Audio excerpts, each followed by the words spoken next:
had a black dog. His name was Depression. Whenever the black dog made an appearance, I felt empty and life just seemed to slow down. He could surprise me with a visit for no reason or occasion. The black dog made me look and feel older than my years. When the rest of the world seemed to be enjoying life, I could only see it through the black dog. Activities that usually brought me pleasure suddenly ceased to. He liked to ruin my appetite. He chewed up my memory and my ability to concentrate. Doing anything or going anywhere with the black dog required superhuman strength.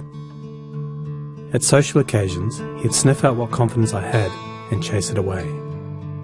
My biggest fear was being found out. I worried that people would judge me. Because of the shame and stigma of the black dog, I was constantly worried that I'd be found out. So I invested vast amounts of energy into covering him up. Keeping up an emotional lie is exhausting. Black dog could make me think and say negative things.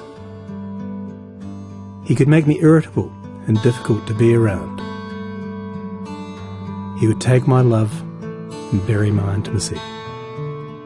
He loved nothing more than to wake me up with highly repetitive and negative thinking.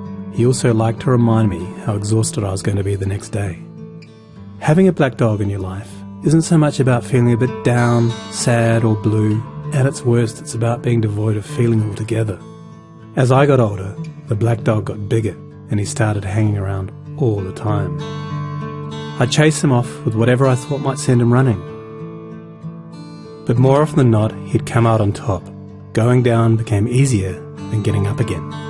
So I became rather good at self-medication, which never really helped. Eventually, I felt totally isolated from everything and everyone.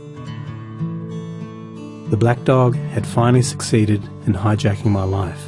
When you lose all joy in life, you can begin to question what the point of it is. Thankfully, this was the time that I sought professional help. This was my first step towards recovery and a major turning point in my life. I learned that it doesn't matter who you are, the black dog affects millions and millions of people. It is an equal opportunity mongrel. I also learned that there was no silver bullet or magic pill.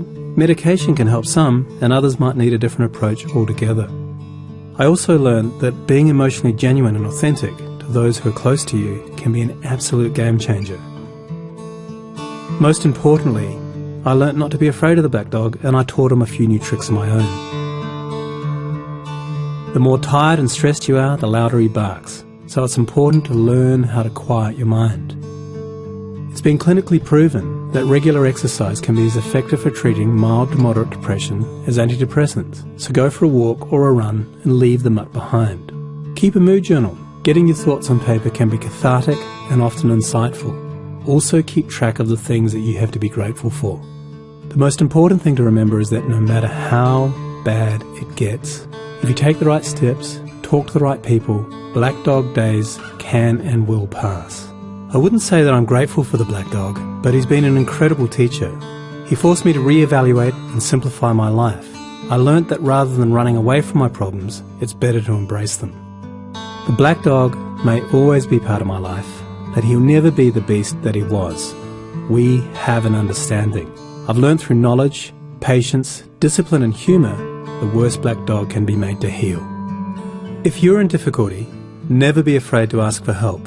There is absolutely no shame in doing so. The only shame is missing out on life.